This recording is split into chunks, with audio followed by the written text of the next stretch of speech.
Hello, everybody, and welcome to Kerbal Space Program. This is SkyHook, um, and today I want to introduce to you all the first episode of this series called Ship Shape, in which I show you all different craft that I've created in Kerbal Space Program, and more importantly, have successfully actually used or actually plan to use.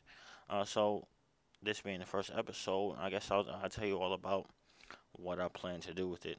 One is gonna be an overview of the actual craft. Nothing too crazy, and I don't plan to do any missions in this specific series.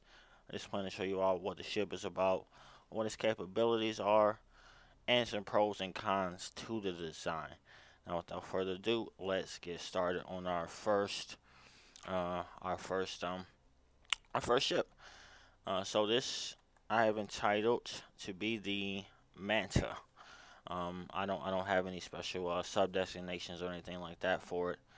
Simply because I couldn't find anything that sounded right, anything like that. So I'm just simply gonna call it the Manta. And as we can see, we're over Duna right now, and that was his actually its first mission. It has landed. It has reached Duna, I should say.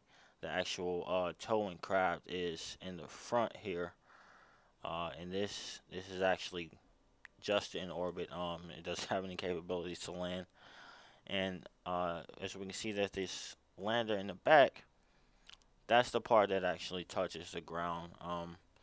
And I actually just got done with a kind of a deorbit burn or an orbit change from Ike. So a little bit low on fuel. We're at 3,100 units of fuel out of a possible 4,320. That's plenty of fuel for anywhere in the star system right now, or the solar system, I should say, or solar system, or whatever it's called in its actual game. Um, but that's more than enough. I actually just got done refueling it with one of my Cathane mining vehicles, which I'm gonna feature in an episode of Ship Shape very soon. Now, I guess back to the craft. Total mass, as we can see from MechJeb, the very controversial MechJeb, is 70.27 tons. That's with about 75% fuel. I would imagine it would get up to about 75 or so. I don't believe that fuel is incredibly heavy in this game. Doesn't change the mass by that much. With that being said, the all up weight is about 70 tons. So which is still pretty heavy. Total thrust, it says 340 kilonewtons of thrust, but the actual main boosting part in the front with four nuclear engines is gonna be 240 240 kilonewtons of thrust. That's what we're gonna be using to get to other planets. And actually, as soon as I get done with this video, probably gonna boost out to Dres, because I started at Duna and I want to go out radially and eventually get to every planet in the solar system with this. And I plan to use a couple of things to actually achieve that. And we're talking about the thrust to weight ratio is 2.98. Three is pretty good for nuclear engines. It's still gonna offer me a good bit of power while actually offering me a lot of fuel efficiency. We're at 75% fuel. That's because this is taking into account everything. Our lander's about 50% full, I should say. Let's see, let's zoom in a little bit. Our lander's about 50% full, and that's because I just got done. I landed on the surface and I came back with about 50% of my fuel. So I really like it. Ike doesn't have a ton of gravity though, so I can only guess that it would get tested on a planet like Dres or other planets around Jewel or moons around Jewel, I should say. Things like that. So we'll see. Um, and as we focus on the front part, we want to I guess make note of everything that we have up front. We have I guess a full instrument suite up here.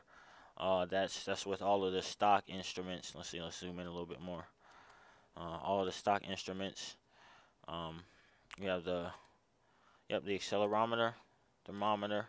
As we can see, it's a chilly -50 degrees Celsius outside. That's just cold.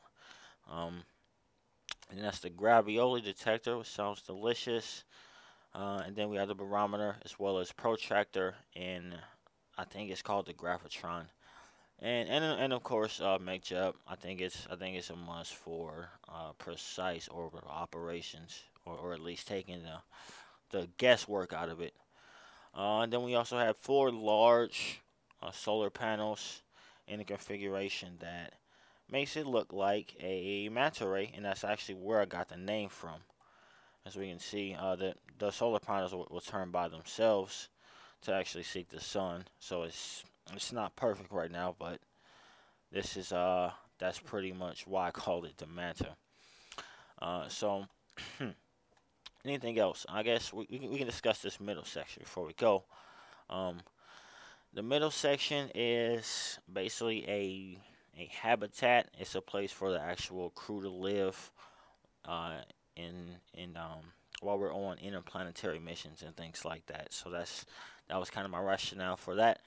And as well, we have an auxiliary fuel tank, which has 490 units of fuel in it, because I hate the fuel transfer system in here. It's actually draining from the back, I believe. Yep, it should be draining from the back instead of actually from these large tanks at the front. But yeah, that's the Manta. One thing that I can recommend uh is parachutes and lights for the landers. You never know where you're gonna land, and since my lander has neither parachutes nor lights, it's not really well equipped for any environment. And also, as you can see, there's actually a probe body that's serving as the main control point for this craft. One of the problems with that is that there's very low torque, so the craft actually does turn very slowly. In fact, we turn prograde to illustrate that. But um, besides that, I really love it. It's been in orbit uh since I mean it was probably my second craft in orbit or something, and I've been using it ever since. It's really great. I like it, and if you all like it, I will definitely provide the craft file. But you all would need to sound off in the comments or anything like that just to request it. I will only put it up if people want it. So without further ado, that is gonna be the end of the first episode of Ship Shape. Let me know if you all like this series. Let me know what types of craft you all would like to see. Uh, and like, comment, subscribe, everything like that. But so I will see you all later.